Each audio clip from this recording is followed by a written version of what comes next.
necklace of primordial mind. That is, every one of these lives, although appearing separate, was arising from primordial mind. It was apparently separate life, but in this dream kind vista, it wasn't separate. There was only one life. There was only one mind. There was only this one primordial being, and it put on different clothes from time to time in the apparent world.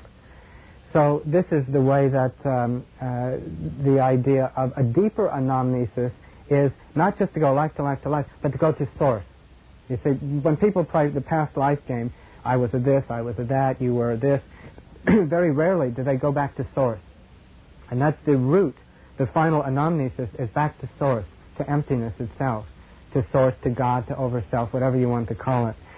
And this is anamnesis depth, as opposed to, and it's a type of cross-state retention to source, as opposed to associative cross-state retention extended-wise. So you go to depth and you go to breadth. Now these two things will trigger each other off. You see, what constantly goes through my head, I'll look at things in breadth. The mind will go, this relates to this, and this relates to this, and this relates to this. It always happens, funny enough, or many times when I'm walking by a big apartment building in a city or something. You look at a room, a window, an arbitrary window, and you know that somewhere in that apartment a drama is going on, a life drama is going on in that apartment. And you realize in that apartment there's another drama, in this apartment, and every one of it, there's millions of dramas going on. And you speed up the mind a billion-fold and to all the dramas that are going on the face of the earth until you go like that, and you put them, then you collapse the wavefront, as it were, into just an instant. And you realize that, yes, they're all going on, but it's all now as well. It's not just the extension, but it's the collapse of the extension into the primordial moment. And it's that oscillation between the extension of this glass bead game type of thinking, and you go on, you see it could go on for forever, in infinity. But you have to go back to its source as well, which stops everything in a moment. And then there's this vast sense of interrelatedness. And these two things have to properly interact with each other in a kind of a mystical framework. If you get stuck just on the proliferation, you'll go crazy. If you get stuck just on the primordial Mao, you'll kind of, this is what they call dead void heretics in the Zen tradition. You just become, I'm deeply in the void, don't bother me, just leave me alone and let me sit. So you have to be able to go from these two kind of states. And that's that dance, that oscillation, which is really key. Now, other ways in which we tend to miss out on cross-state retention in our 20th century life is the idea of the elimination of rites of passage. Any types of rites of passage, from childhood to adolescence, adolescence to manhood. I mean, the vestiges that we have left don't really do the job in our culture. Rites of passage are more seen on what kind of salary you're getting. That this is a big rite of passage. Marriage, on the whole, so many marriages aren't conscious marriages. So many children, I mentioned this to Jill yesterday, so many children that are born maybe are not consciously, looked at as a process of birth.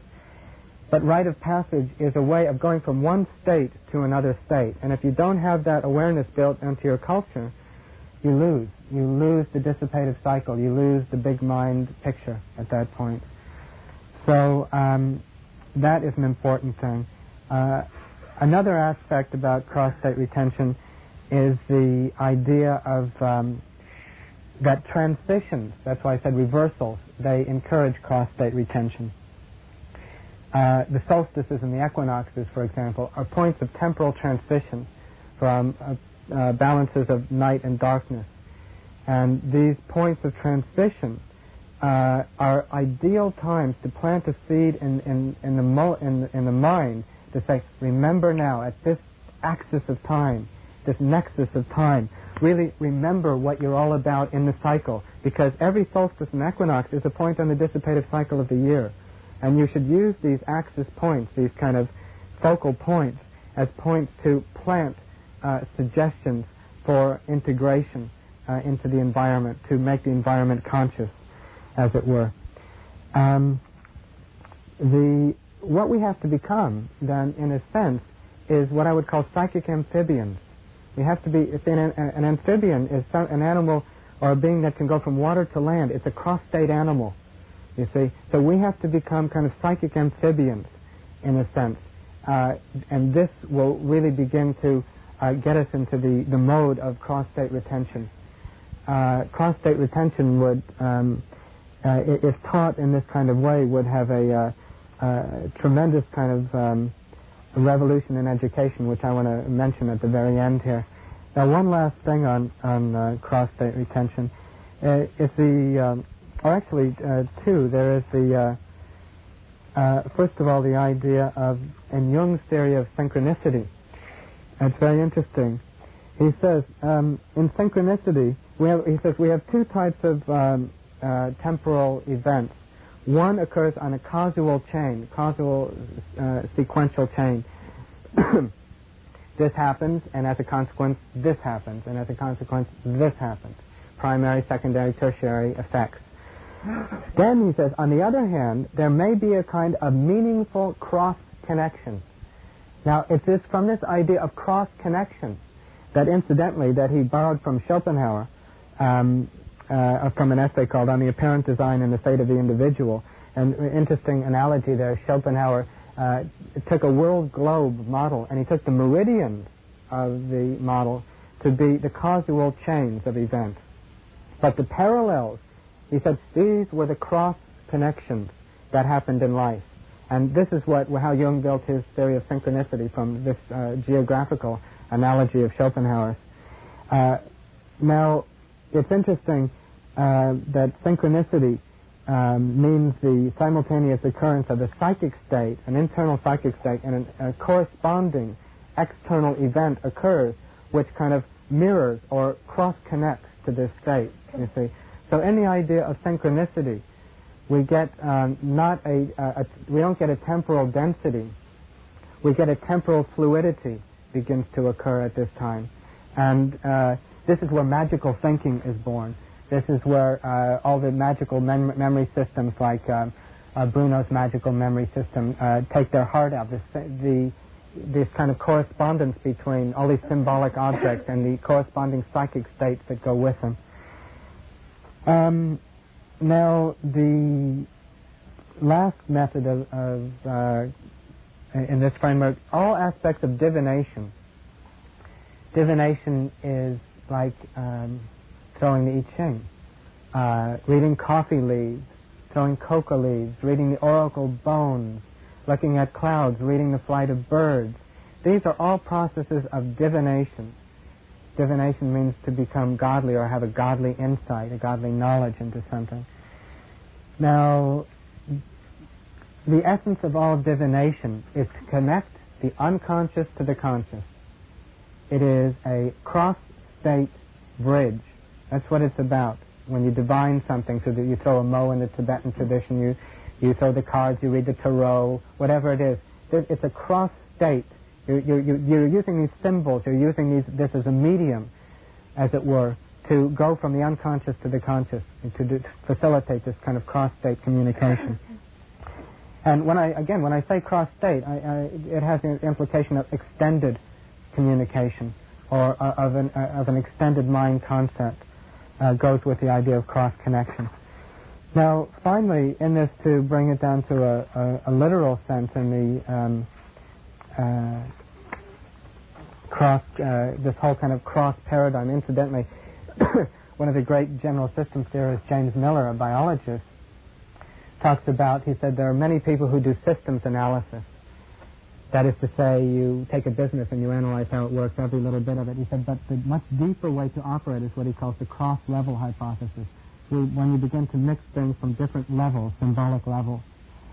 On a mundane term, what's going on with athletics and aerobics and fitness is rather interesting, because there's a new type of training going on now, and this new type of training is called cross-training. It's called cross-training. There's a lot of people going to triathletes, the Ironman stuff, where you swim and then you run and then you bicycle. And what people are doing, I'm reading from an article that says, first associated with triathletes who needed to be prepared for running, swimming, and biking, cross-training has been adopted by other athletes, and now the general public.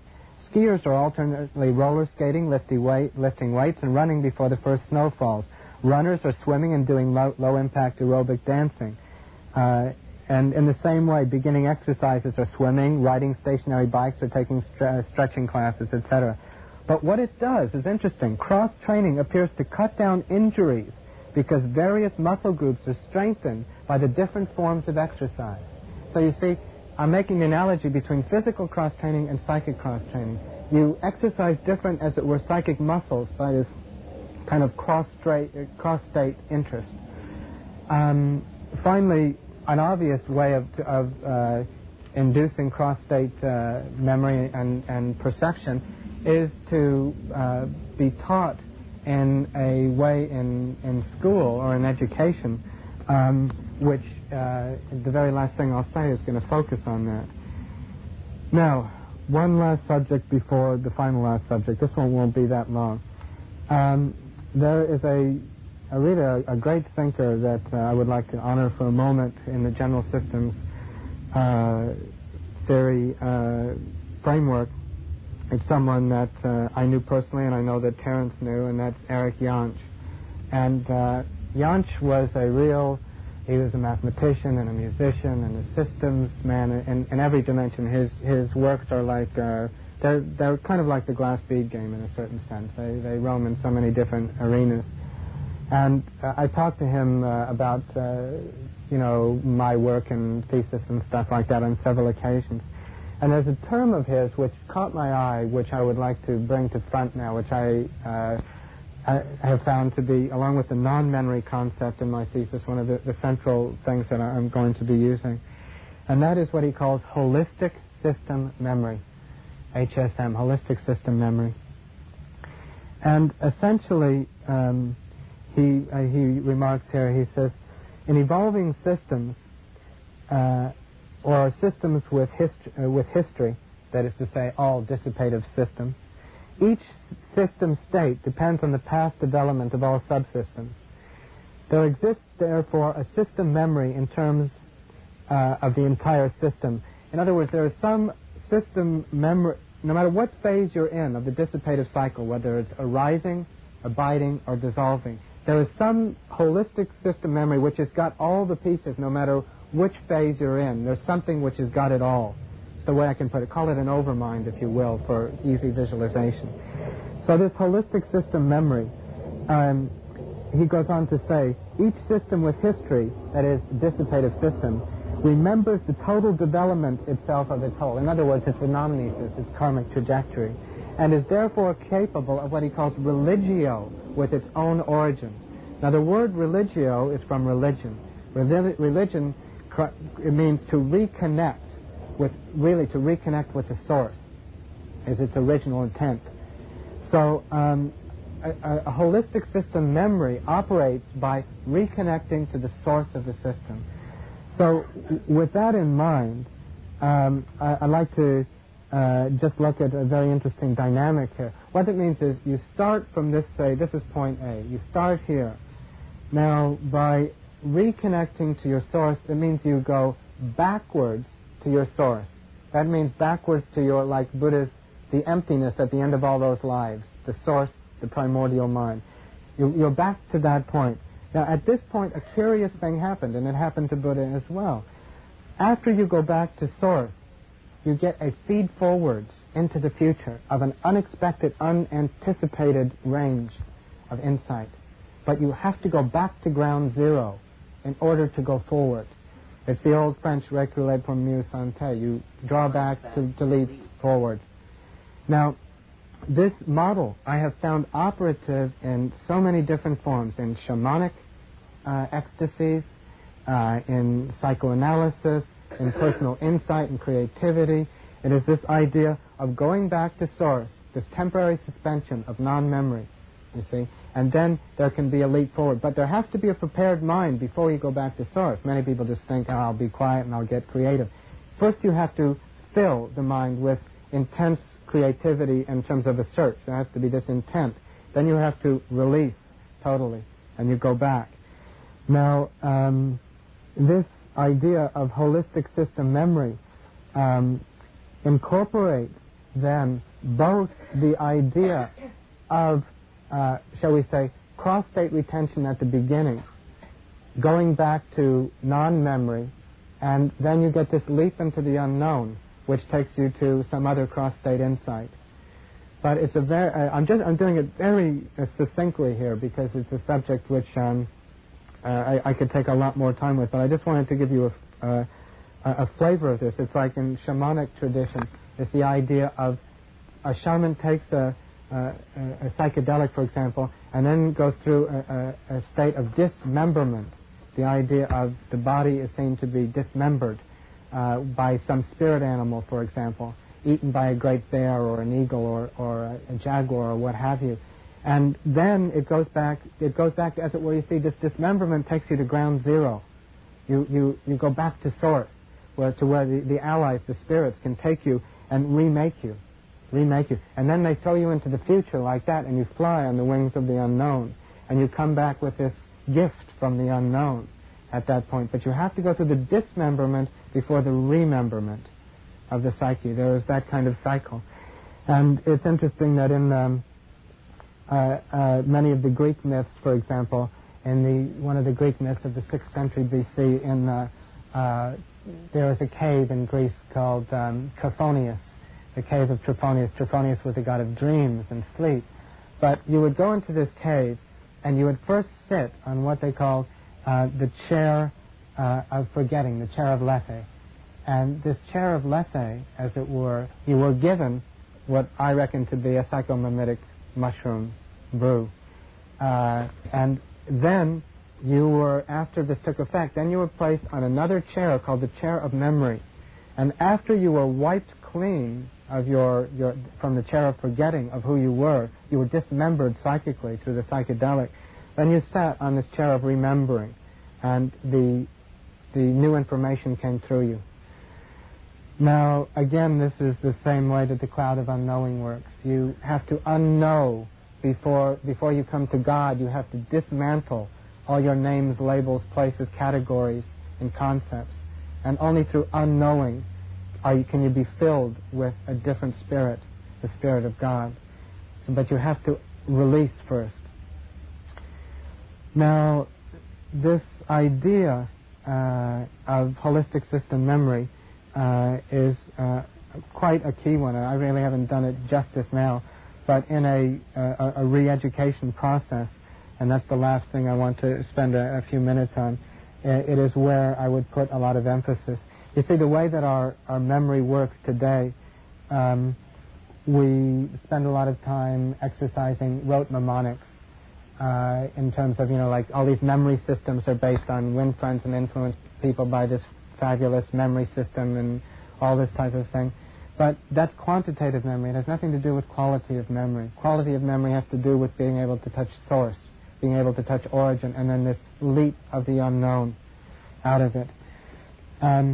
I would like to see in some type of educational situation for children. I'm really talking about, I've taught at university level, and I've taught at adult education level. The area that interests me the most now is at the children level, because I cannot see the sense of going 20 years and then telling a kid, look, you got it all wrong, you're neurotic, we're going to have to send you to a psychoanalyst, and to de-school someone after 20 years.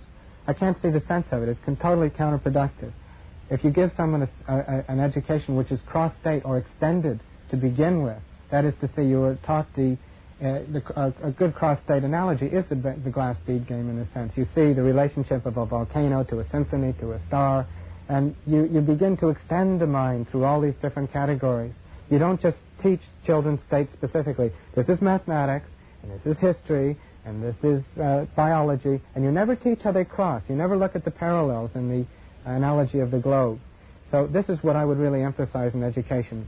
And I would also educate in terms of senses, as I've said before here. I really think you have to take each sense, and you have to teach each sense in detail. You want a master of each sense. You want a master of sight, smell, touch, hearing, sound, etc. All of the senses, a master, for the kids to be taught sequentially by each one of these. And then you teach them after the sequential thing how to integrate all these different masteries of the senses. And then you will get cross-state perception. And when you get cross-state perception, you will get cross-state retention. That's really, in a nutshell, how it works.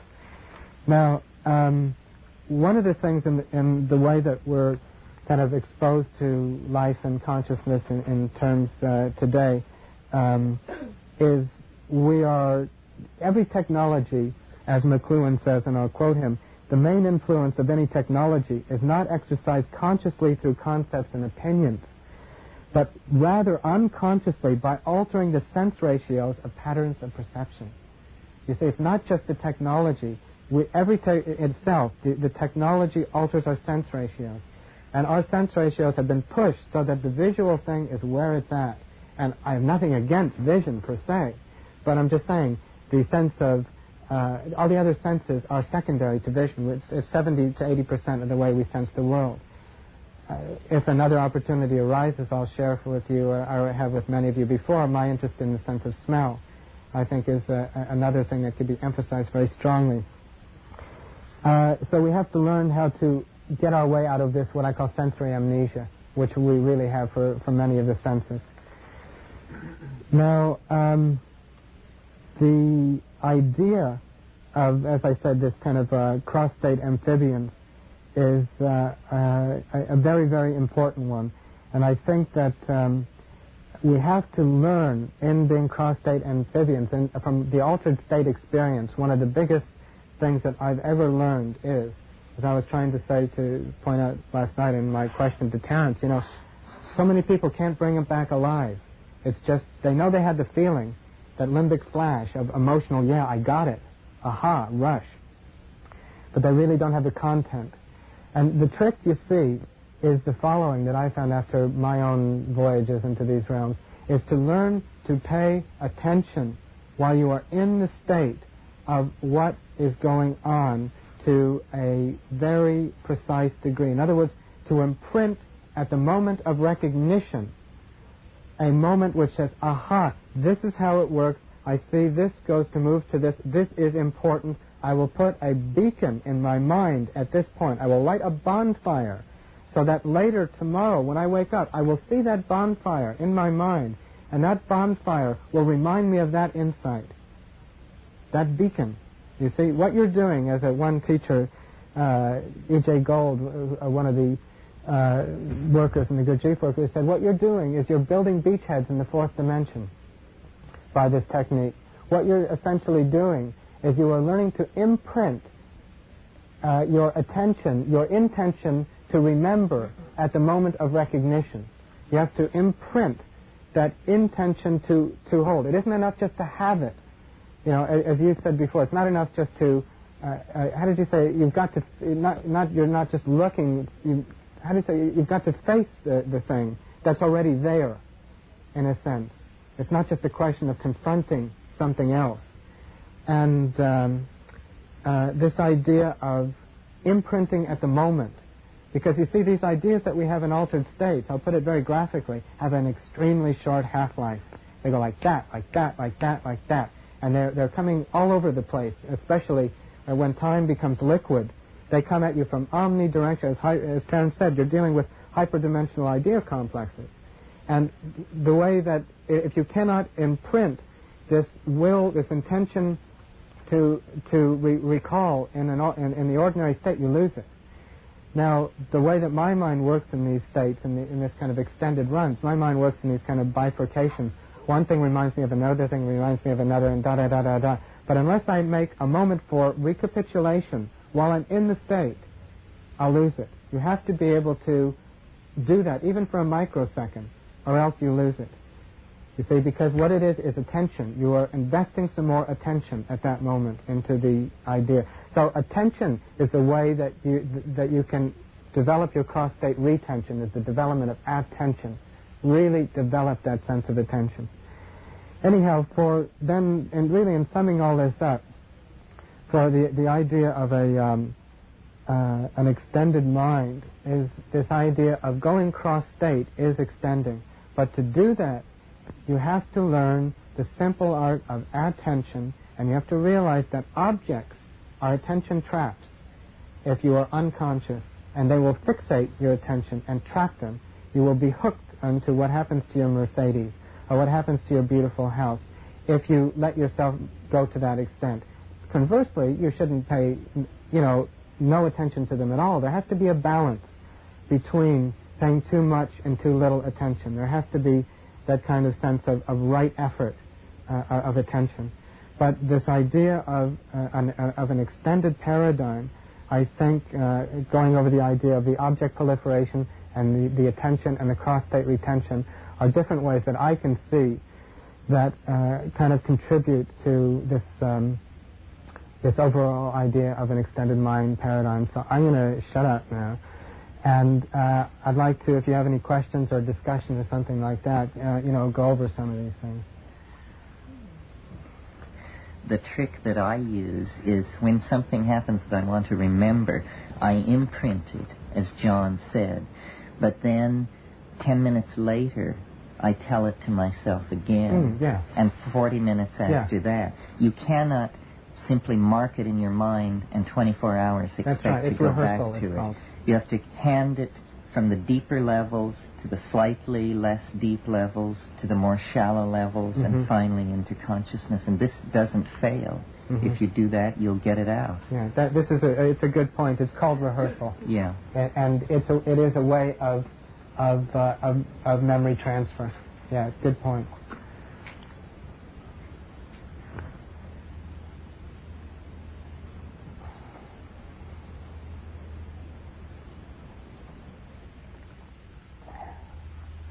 I was very interested by the way in which the themes two of the themes that are striking me a lot in the course of these discussions are the habit versus novelty dichotomy. And morphic resonance is a system of habit formation and habit reinforcement.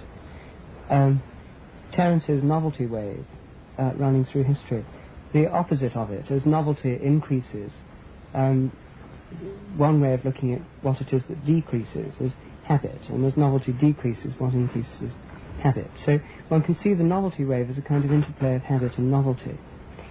And I thought that you took this, for me anyway, suggested several new aspects of this way of looking at things, because through the loss of short-term memory, which you say precedes many altered states, and which is also surely a characteristic of dreams, it means that you're permanently, as it were, surfing on the advancing novelty wave. So you're, what happened, you keep forgetting what's happened, and any object that's there now in the present can turn into something else, because there's sort of no habitual inertia. And this also is like the kind of Terence's theory of the origin of language that he told us last night, where people sort of babble in a kind of xeno-glossy way, sort of surfing on the breaking wave of novelty the whole time and somehow transmitting that to others. But without the language yet having a whole series of built-up and established habitual meanings and conventions. And it seemed to me that your notion of cross-state retention is really, it's partly building up fields which embrace and it seemed to me implicit in all you were saying, and sometimes explicit. There's a kind of hierarchical field model of these things. So what you call, or what Jensch called, holistic systems memory would happen when you have a large-scale field with other subsystems within it, each with their own fields. And that even if individual systems come into being and pass away, the larger field somehow retains a memory of them.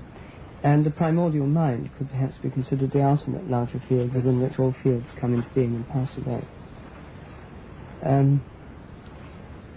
So it seemed to me to fit quite well with the sort of habit view and the proliferation of objects, which give us the ultimate sense of habit, because in a sense the solid state of matter, which is what most of our objects are made out of, iron, metal, originally stone, but then these other things derived from the earth and from rocks, like steel and aluminium and so forth.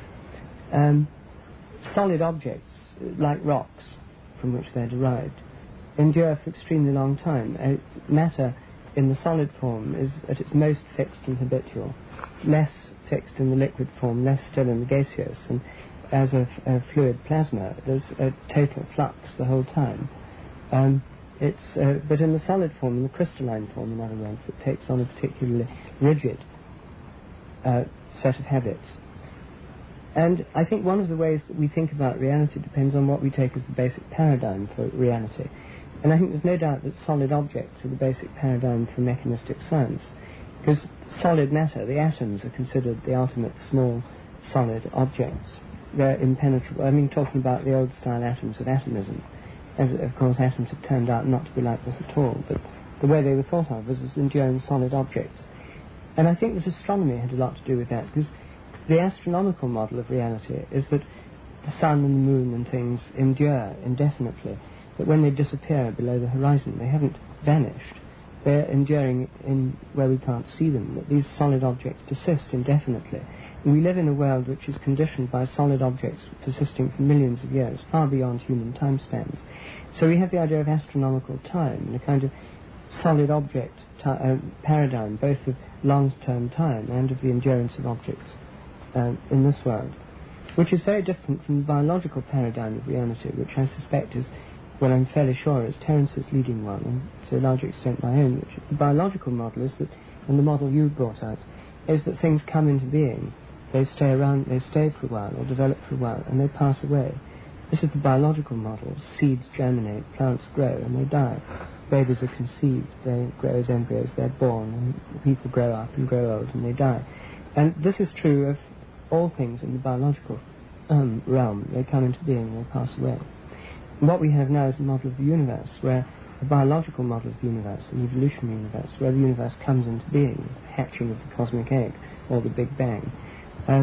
It grows and expands, and may, in due course, die, or come to some kind of culmination or transition.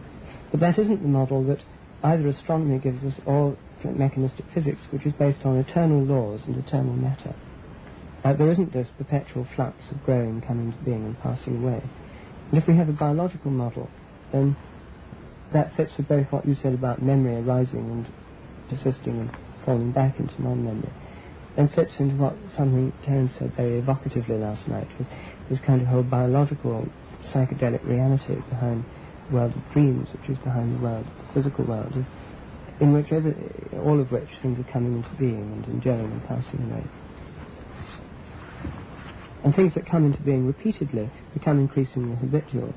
And things that, if we make an abstraction from the most habitual of things, namely crystals, we arrive at the idea of permanently enduring matter as the basic reality, rather than the coming into being of forms and patterns and their passing away and their recurrence.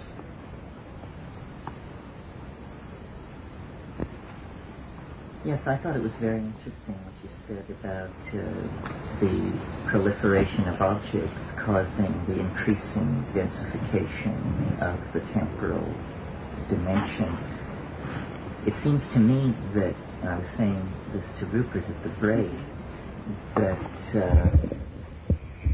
it's almost as though there is a transcendental object at the end of time, and that every object that is created is an effort to approximate the felt presence of the transcendental object, so that either, and I wondered as you spoke if perhaps we haven't passed the apex of the object proliferation phenomenon, perhaps around 1900 or so, and that now there actually are fewer and fewer objects in our lives as computers and things like that become multi-purpose objects that combine in themselves or objectify in themselves the ability to be many, many different kinds of objects.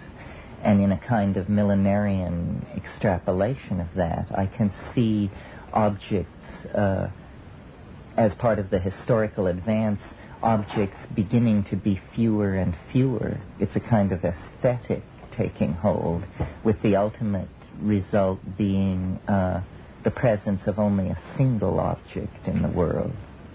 And that object would be the concrescent and objectified mind of the species, because every object is essentially a trap for mind, a frozen portion of the mental universe, so that one can, and it fails always because it's only an approximation of the perfect object. But and this, to me, this kind of idea ties in with the notion of the flying saucer. The flying saucer, which haunts time like a ghost, has a curious relationship to an axe head. It is, in fact, probably a manifestation of the same thing, so that we can see that mind is trying to manifest itself wholly and completely, and a notion like the philosopher's stone is the notion, a curious blending of mental and physical qualities, where something behaves like an idea but is made of matter and has the enduring qualities of matter but the transforming qualities of thought. So I guess what I'm saying is I think that we could almost measure our distance from the transcendental object at the end of time by the proliferation of objects in our mutually created world. And so that was very useful, that connection of objects to the density of time, to my own notion of a transcendental object, which is drawing things through time toward us. It can be extrapolated further. I mean, it's not only that all objects are attempts to realize the eminence of the felt object at the end of time, but all messiahs are trying to be the Messiah. Religions are trying to be the religion. It's that what being in history is, it seems to me, is a series of attempts to approximate transcendental objects that are felt to be outside of time. And of course, memory is very important in this. I think the symbol of all the fascination. The fascination with crystals seems to me to be a signature of this theme, that we're the crystal as the diamond body, which is the ultimately enduring, ultimately transparent jewel which lures us onwards to supreme order, and matter, which once chaotic, is in its state of supreme order, is ultimately luminous and transparent. So that would view the current interest in crystals as a kind of symbolic fascination. This is my position. Yes. Glad that I didn't say it. Yes, I think you're right. That why the crystals are fascinating is not for any imagined power that they possess, but because they are the embodiment of an ideal, quite obviously. See, this is what I meant before, and just about, I've got this thing here, John, about impregnating conscious objects in the environment, and crystals would definitely be the primary aspect of a conscious object. You're taught that they can heal and respond to consciousness and stuff like that. So it's a very good specific example of a conscious environment. And I think you're somewhat optimistic to think we passed the apex. I think that we will pass it only to the degree that we go through some kind of very large-scale bifurcation point. There's going to be some radical change. I don't think it's just going to be, okay, everybody, let's get rid of all your objects. Obviously, it's not going to be like that. I think the computer can save a lot of, as you say, multi-purpose work and tasks, but you see, capitalism as it stands now is based on the generation of objects. And that's what I mean. And so and everyone wants to make that buck because you only go around once in life. You see, the point is, once we get rid of that you only go around once in life scenario, then the object proliferation will begin to diminish, because then you'll have a dream time kind of consciousness. And if you can have an electronic dream time, this was something that Andrew was talking about, you can begin to do that by using a computer, type of reality, as it were. Well, don't you think maybe the hopeful sign is that though we don't necessarily follow it in our daily lives, that the dominant, I believe I can say this, I'm not sure, that the dominant aesthetic in the West is an anti-clutter. We really appreciate vast empty spaces and clean lines and white walls and receding perspectives, where our Victorian grandmothers, you know, like to hang plants in small gloomy rooms with tables covered with tchotchkes and... I'd agree, but by the same token, I think that a lot of the architecture is actually impoverished today. You look at the same street corner in Paris and 100 years ago and today, and you see what's there, and these clean, streamlined lines don't have the elegance. They don't have the beautiful curvilinear sense that represents the arising and dissolving aspect. I know what you want to say, but I can't go completely the idea that we want to be anti-clutter, because I find that clutter is proliferating itself. I wish I could say that it was going the other way, where the awareness of clutter is here, yes, but I don't find you take a culture like Morocco or American Indian culture, where you have you have a teepee or you have a mosque, or you have beautiful, simple, curvilinear lines and not too many objects. I don't know. I think we've got a ways to go before we reach that aesthetic. How many people here?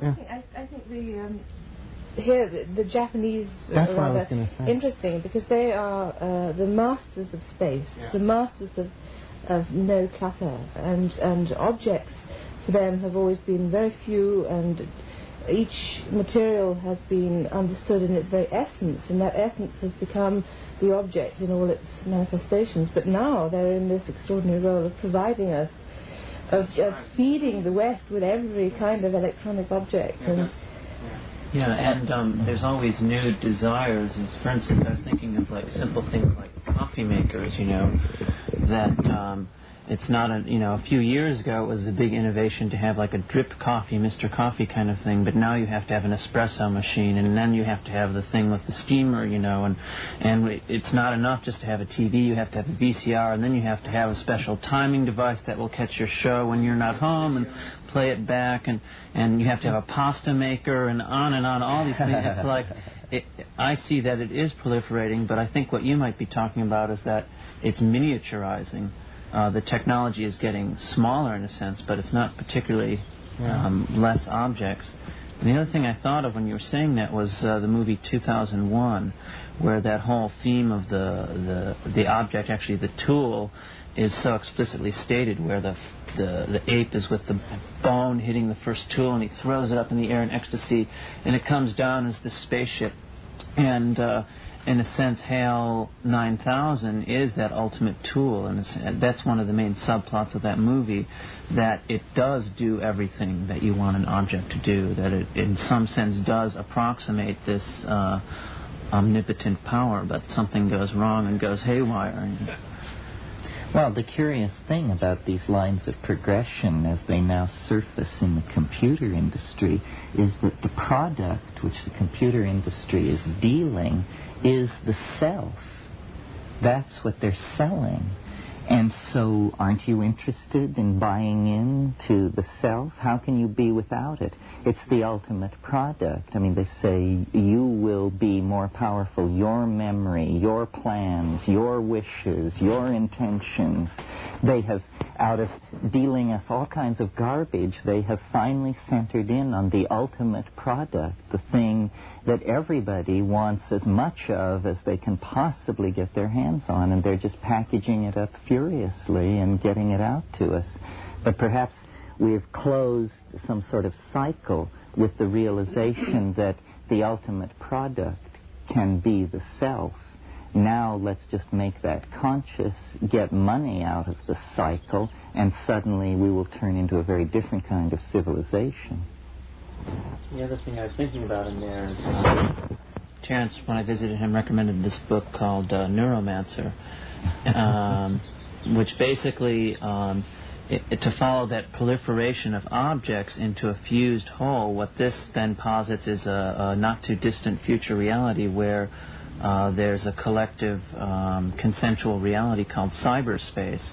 In other words, the computer opens out this consensual hallucinogenic reality that you then enter into I'm not sure I want to go with that, except that does become, that is a sense an object, but then that also, in a sense, becomes a state of consciousness as well.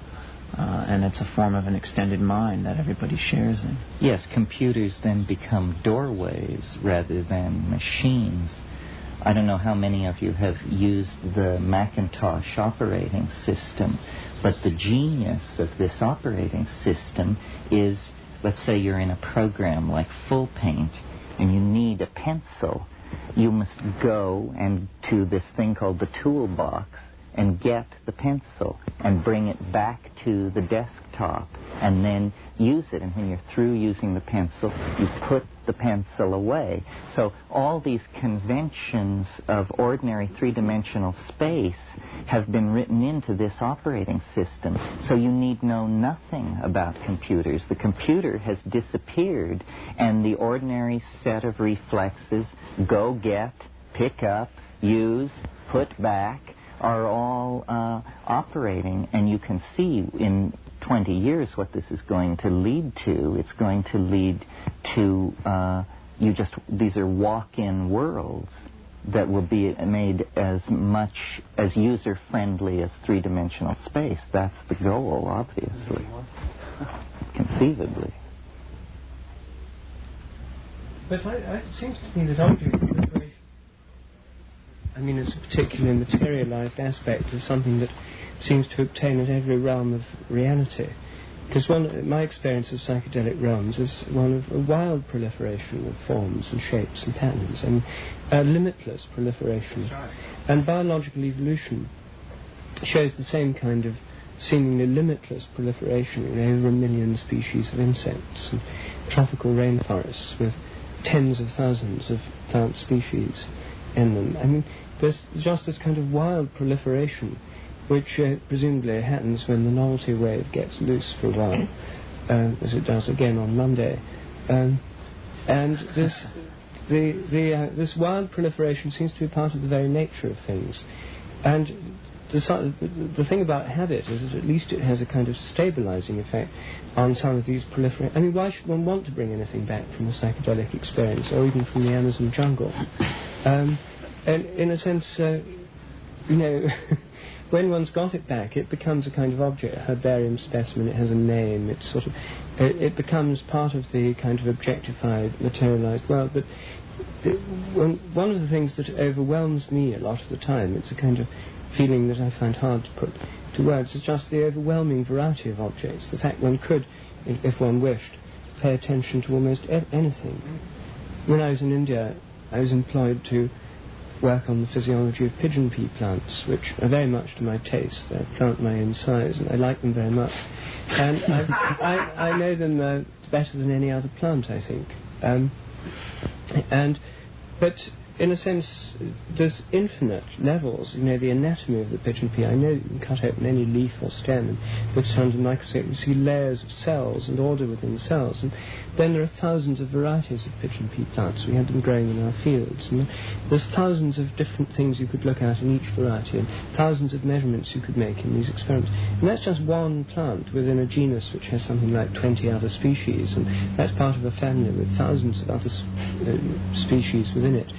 It seemed quite arbitrary. I could equally well, if somebody had asked me to, have been working on another plant in the species. There's this kind of arbitrary element to attention. And the same with books. You go into a library and there are thousands and thousands of books, or a bookshop, all on potentially fascinating topics. And why should one read one rather than another? And that seems to be the big problem. If one is going to try and make cross-state retentions, or if one is going to try and bring things back, why that rather than something else? Because we live in this wildly proliferating world. Well, that's a good question.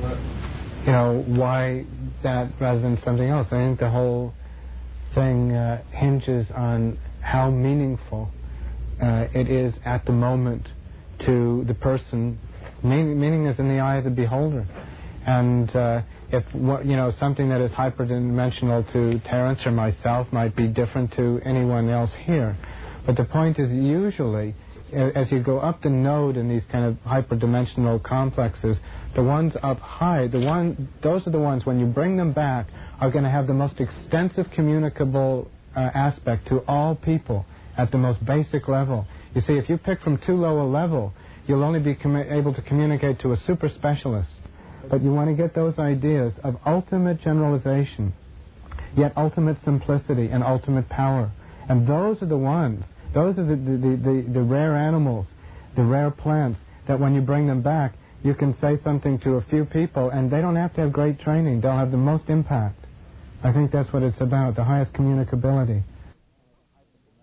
Kind of hyperdimensional complexes, the ones up high, those are the ones, when you bring them back, are going to have the most extensive communicable aspect to all people at the most basic level. You see, if you pick from too low a level, you'll only be able to communicate to a super specialist.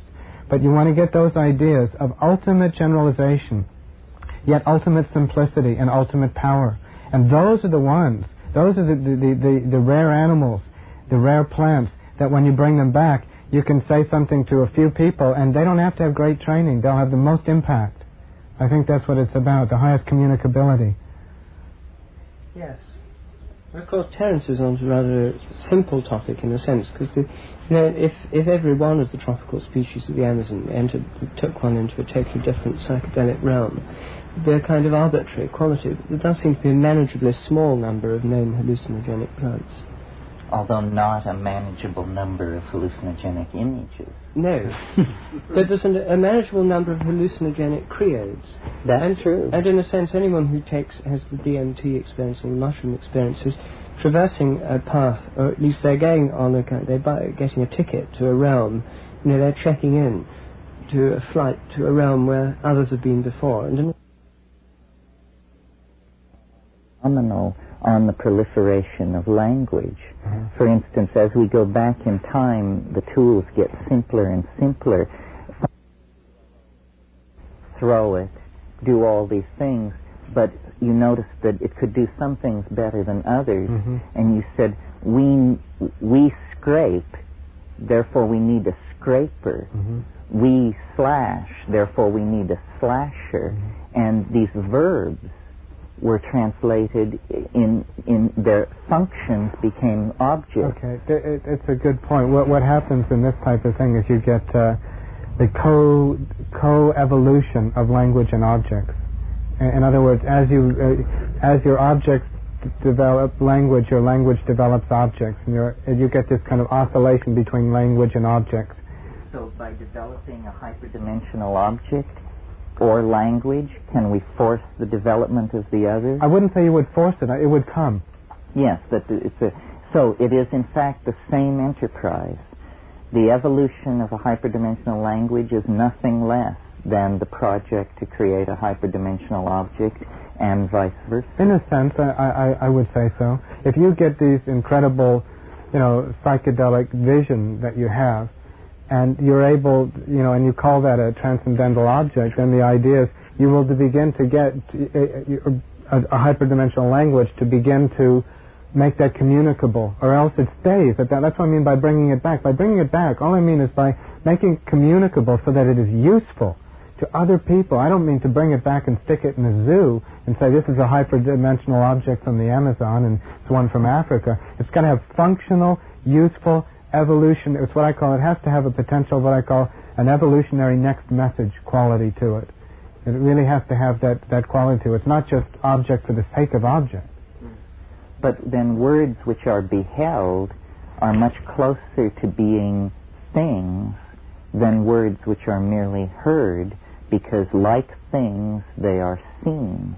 So there's a migration toward a single translinguistic, if you will, state where objects and words are suddenly found to be the same thing. And this would be the entry out of history and into a magical dimension where words and things are seen to be the same. This is it. This is dream time. This is this total participation mystic. This is like in many, for example, the American Indian traditions. They talked about there was a time when men could become animals and animals could become men. And there was one language that was common to all beings. This is the time when this, you can hyperdimensional, translinguistic, whatever you want to call it, there was one language, and you could go from species, the idea of what we have of the Nagual, of a shaman going to one animal, I think was much more common. in ancient times. But I think...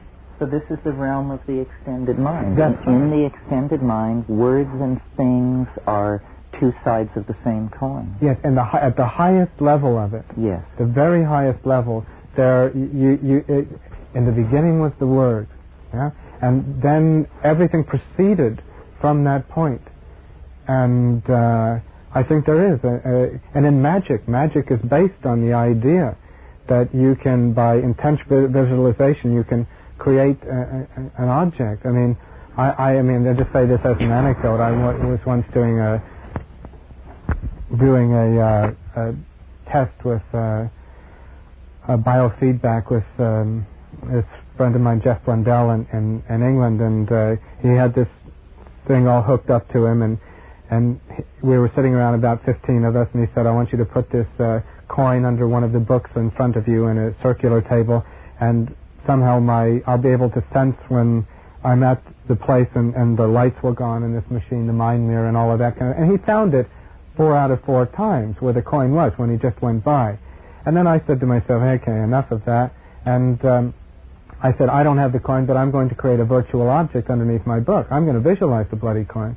And so I did. I put the coin, and he went by me, and his bells went off, and he says, you've got the coin. I said, no way. And he said, I know you've got the coin. I said, no way. And he said, let's look under the book. And he said, what? And I said, what did you do? I said, I just placed a virtual object under there. And what that was just an illustration of was just magic. Simple. It's not magic. It's just the power of the extended mind.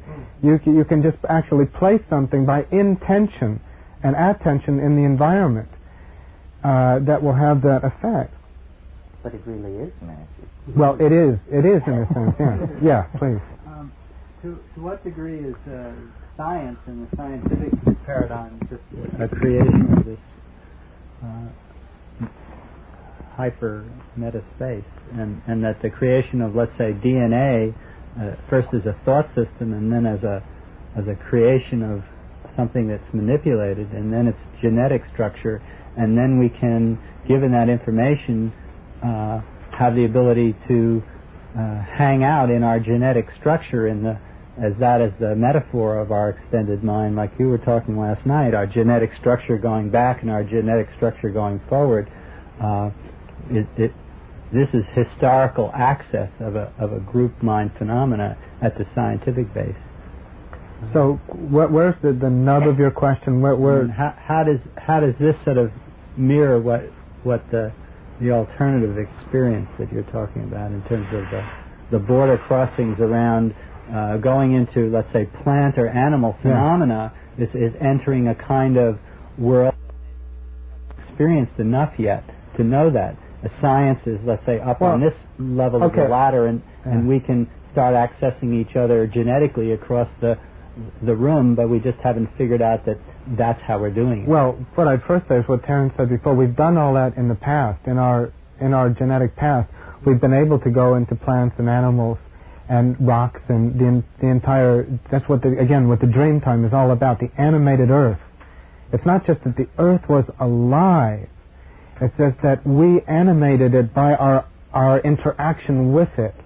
It's not just this being, the earth hanging out. It's what, to really get into it, it's what we call the development of the geopsyche. That's different than the Gaia field, which is the mind and the being of the planet itself. But the geopsyche is the interaction of the collective mind of humanity or of a tribe with the Gaia field. And that's when you begin to get a most interesting kind of hybrid going on. And I think what science has done, at a certain level, science is, as Rupert has said, is and we are really an object-based science. We don't look at so much. We don't look so much at the invisible nature of things in terms of this arising and dissolving kind of dissipative paradigm. And I think that until we get a science which incorporates the object world, you don't want to dismiss that, but as well as to see the kind of the magic, this magical element. In other words, you see, like Fritjof-Capra developed the new physics, or I won't say developed, made it popular, and Rupert the new biology. And what each of these guys has done, as I see it, is add the dimension of mind to a classical scientific discipline. And I, in my own sense, I'm an archaeologist, and what I've tried to do is add the dimension of mind to archaeology. So essentially what we're doing is we're restoring a dimension that was written out of the program, but it was always there in the earliest of times. And as, again, what Rupert says, I mean, I have to, listen to, is the idea, yes, this object proliferation is part of history. It's not a negative thing. There's tremendous diversity. I'm not saying that there's anything wrong with object proliferation. I'm just saying that when we become attached to the objects, that our minds become attached to them and create this unconscious kind of mental virus, as it were, and we become fixated at that level. But there are the phases. There's a time for object proliferation, and there's a time for it. You see, in music, for example, there's a thing that something I'll never forget. The musician John Cage, who used to play what he called a prepared piano. You take a piano and you stick shoes in it and small alligators and marbles, and you get all these weird sounds when you play the piano. Now, one of the things that he said about it, this is a general systems principle, he said, in talking about atonal music, that's that kind of Schoenbergian kind of, non-rhythmical stuff, he says, at a certain point, spontaneity begins to neutralize itself. And this is so important in composition and evolution. At a certain point, what may be very good for a time actually becomes detrimental to a system. Cancer, for example, is something which is, you have a spontaneous movement, but then it's out of control. You get positive feedback and you're gone.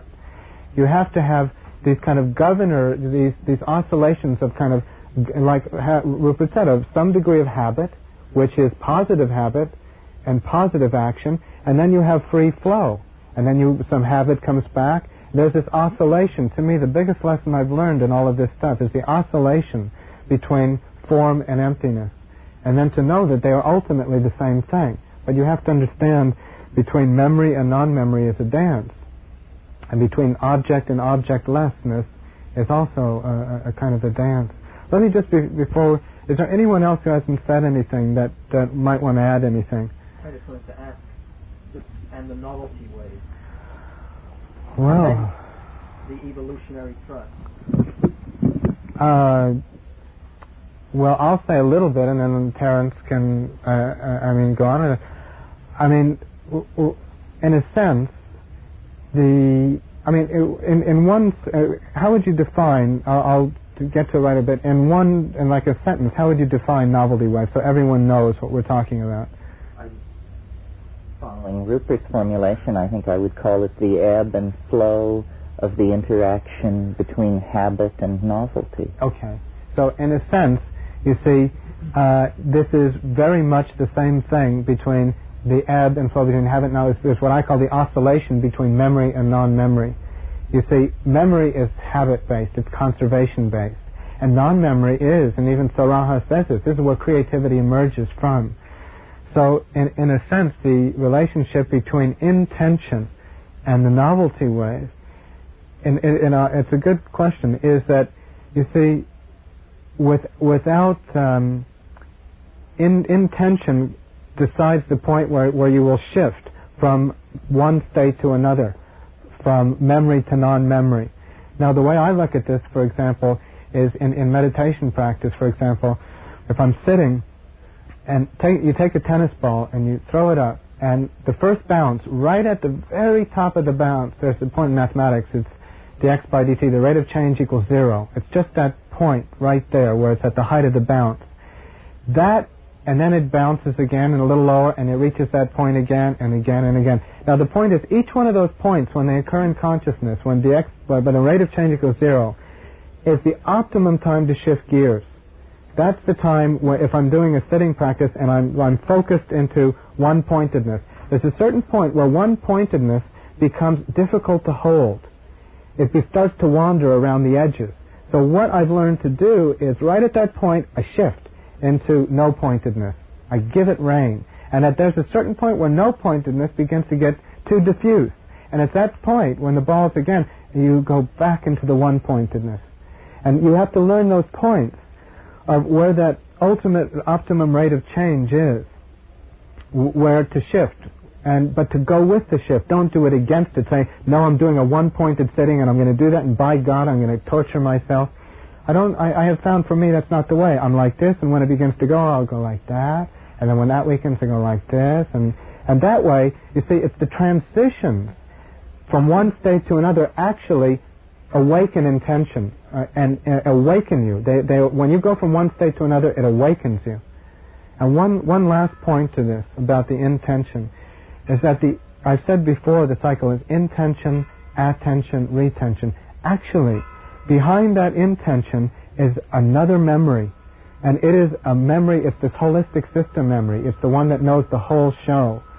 In other words, there is something behind that, because to intend something, you say, okay, I want this to really be focused. You have to have an idea, an image of what focused is. And you don't know where you get that from. And you get that from some holistic base, which is even before the intention.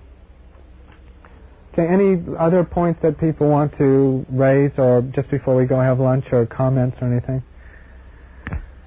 I just briefly wanted to raise something about names and forms, because we talked about the fact with Terence that to some extent objects and their names are the same. But the interesting thing, and of course in Hindu systems you get this hyphenated word, nama rupa, where the name and the form are somehow equivalent. But the interesting thing is that so many forms don't have names. As you say, when venturing through these realms, one's in the realm of the unspeakable much of the time. Forms without names. And to bring them back, they have to be named. And however many you name, there's millions more that won't be named. And it will pass away perhaps forever. And I think that it just occurred to me, we have very much this is a living reality in the world today with the conservation thing. The Amazon jungle is full of species of insects and plants that have never been named. In other words, they're unknown to science, to use the conventional phrase.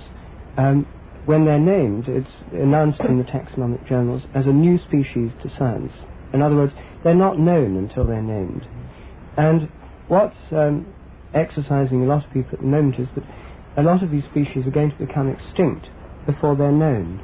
And a lot of people think it's not so bad if they become extinct after they've been known. So you send in a collecting trip, and so you can name them all and have them all in Kew herbarium, pressed on sheets and somehow recorded and photographed. And then at least you've done that, even if they become extinct. But somehow the idea that they could just pass away without being named is an actual reality of the world at the moment. This is not just in the psychedelic realms, but there are lots of unspeakable plants, in the sense unnameable plants at the moment, because nobody's been there to name them yet. So although in a sense some things become part of our mental world through being names and forms, the psychedelic experience and the Amazonian jungle and lots of other things show us that there are many forms without names. Clouds are another example. We don't even bother to look at most of them because they have forms. They sometimes remind us of things, but usually we just assume these are unnameable forms. This is, as I say, in this model, everything arises out of this emptiness, primordial mind is infinitely spewing out new names and forms, and I don't think you can ever, you say millions of them, you may never be lost forever. I don't think they're lost forever. Anytime you tap that dream time, that primordial mind, nothing ever truly ever disappears from that realm. It's there, it's contactable by the state that you put yourself into to access it. Except that it's so vast that you can never be sure that you'll pass precisely that place. But it doesn't matter. It doesn't matter. All you can really say is that if you were given the opportunity to, as it were, to imprint and bring it back, and it didn't come back with you, it wasn't right for it. I mean, it didn't have its communicability was not for that purpose. I really wouldn't, I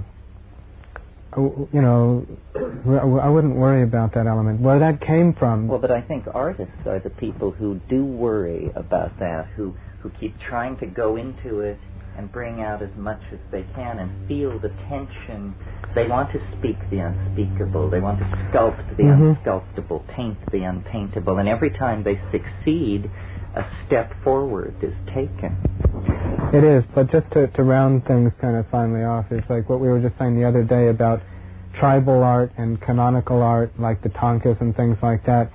You see, for them, everything was accessible through certain canons and frames of reference and geometry and form, because it would awaken within you the new states. What we're saying on this other level, the artist stuff, it is this pursuit of a novelty wave, like if I don't get it, it's gone forever. And it's very different from the traditional ways of canonical art, being able to arise in the mind something. And in surrealism, when it arose in the early part of this century, the surrealist artists and painters and poets, what they were all into, when they started getting and smoking hash and hanging out in cafes and absinthe and all of that kind of stuff, what they really got into was the idea that we can pull out images that no one has ever gotten before, and the Dalis and all those kind of people, Magritte, etc. But after a couple of years, I did a study of this. What they found disappointed them profoundly, because the further they went out into the unknown to get back the unsculptable and the unpaintable, they found that archetypes of patterns were coming up that as far as they went to become individualized, they kept on hitting archetypes as far as they went. And that's what all these artists who want to be individual, the unpaintable and sculptable, they'll come up against this. Surely the whole point is that with habit you have novelty, and at the extreme of novelty is habit. In a sense, and what you want to do, though, as we said before, is to have a balance between the best of habit and the best of novelty. That's what the novelty wave, this ebb and flow of the two, and between memory and non-memory. You need the yin and the yang to continually redefine each other, to keep each other, to awaken each other. Yes, well, or the role of ego, intention, as opposed to the novelty wave. And it seems to me it's a situation like the old saying in Protestant hermeneutics, man proposes, God disposes. Intentionality is the act of proposing. The novelty wave disposes of the intention in whatever way that it can at that moment.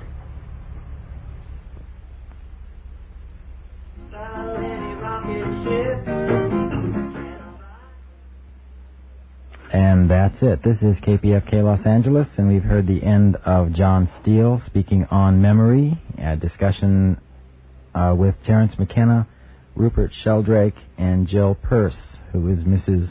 Rupert Sheldrake. I should say Jill Peirce and Rupert Sheldrake, who is Mr. Jill Peirce.